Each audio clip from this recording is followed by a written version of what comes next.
Good morning, everyone. We are Ana Madeira and Helena Cabeleira, and we are from the University of Lisbon Institute of Education.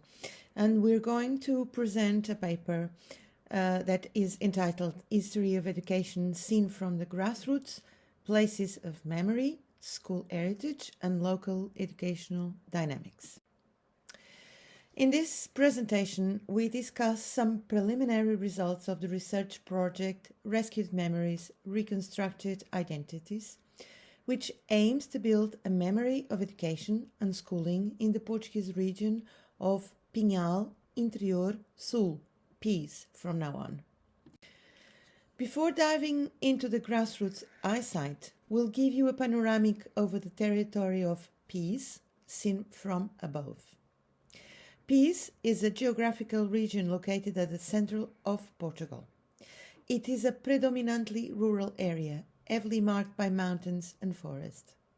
It comprises 5 municipalities: Vila de Rei, Sertã, Oleiros, Proença Nova and Mação, aggregating 29 parishes distributed in a total perimeter of nearly 2,000 square kilometers, inhabited by no more than 37,000 individuals. Known as the geodesic heart of Portugal, the region can be described as a low-density territory due to its low demographic rates and economic productivity. Today, PIS shows one of the lowest GDP per capita of the country, side by side with one of the highest aging ratios. There are 705 elder persons per 100 young people only in the municipality of Oleiros. We are dealing here with the peripheral territory, both politically and epistemologically speaking. The accumulated effect of long-term structural problems such as illiteracy, unemployment, impoverishment, aging, migration, depopulation, and abandonment, among others, runs throughout the PIS territory. Since the 1960s, massive flows of both migration and immigration, but also agricultural exodus and the non-use of soil has contributed for the progressive desertification of these lands. Depopulation became particularly evident in the 80s with the progressive dismantling of basic services. In 1981, the illiteracy rates of PIS were around 35%, and still in 2011, more than 80% of the resident population had no secondary education at all. By the year 2000, hundreds of primary schools built during the 40s and 50s in every small village were compulsively closed and extinct due to the dramatic drop of birth rates. In 2013, PIS was reported to be the region with the highest aging ratio in Europe. The average age of resident population was above 65 years old.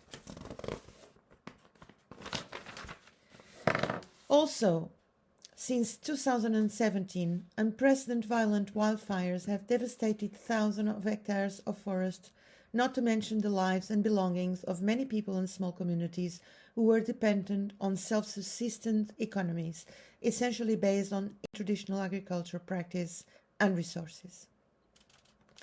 Desertification, aging, natural disasters, lack of opportunities for labor and productive renewal, distancing from the main urban centers, poor or deficient transport infrastructures and communication networks.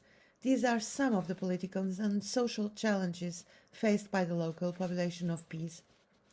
In the academic year of 2018-19, no more than 4,000 students were registered in 58 educational institutions, both public and private, dispersed in the territory.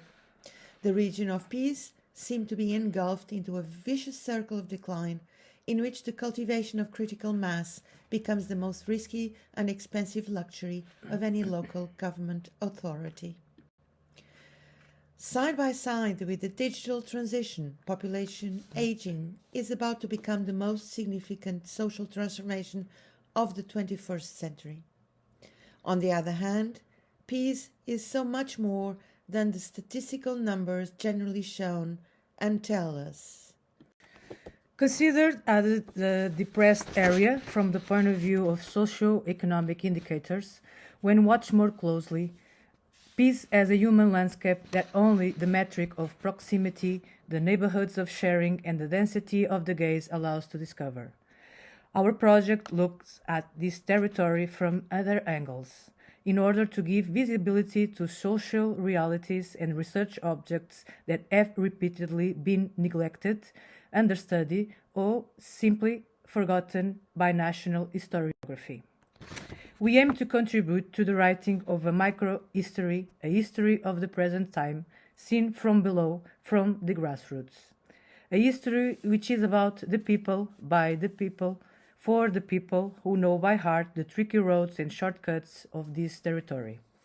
This journey into the Portuguese interior is also an inner journey to the temple of the memory of our communities, as they are invited to think about education, teaching, and school, and at the same time to build a narrative that is able to generate new historical knowledge and renewed bonds between generations. We understand memory as an identity raw material. Third-age universities and senior academies play here an important role as platforms for strengthening social networks while fostering the participation of the elderly in the social production of knowledge. Our fieldwork has been carried out through an active involvement with local senior populations. More than 80 oral interviews and written testimonies have already been collected. Also, a number of artifacts and visual sources related to school memories and heritage, from school diaries, textbooks, photographs, autobiographies, and local press, have already been mapped and digitized in order to build a living archive of educational memories in the Peace region. Alongside with these sources of memory, Project Emerir is creating a digital databank of local educational heritage and culture. Until now, more than 2,000 primary school buildings located in this small village were identified and photographed. Also, a number of cultural and ethnographic sites of educational and touristic relevance are being mapped. All of these documentary and iconographic sources, places of collective memory, are being identified, collected, processed, and published in the project's website, which is currently under construction, and will be mobilized in the third act of the project, the production of local history curriculums. To sum up, we would like to stress some points. Building history from the grassroots means, from the conceptual point of view, that our socio-historical approach is rooted in the episteme of the Histoire du temps présent, the building of a public archive of memories resorting to oral history, people's unearthed voices, and that school materialities and places of memory will be translated into a public history repository open to debate and reappraisals.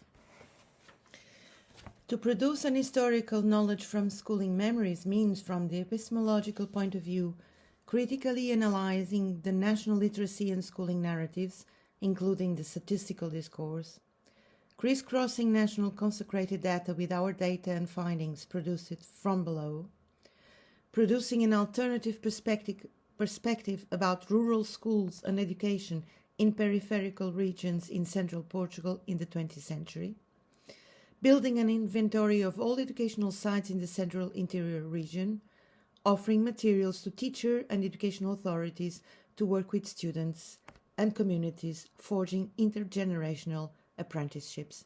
Thank you. Thank you.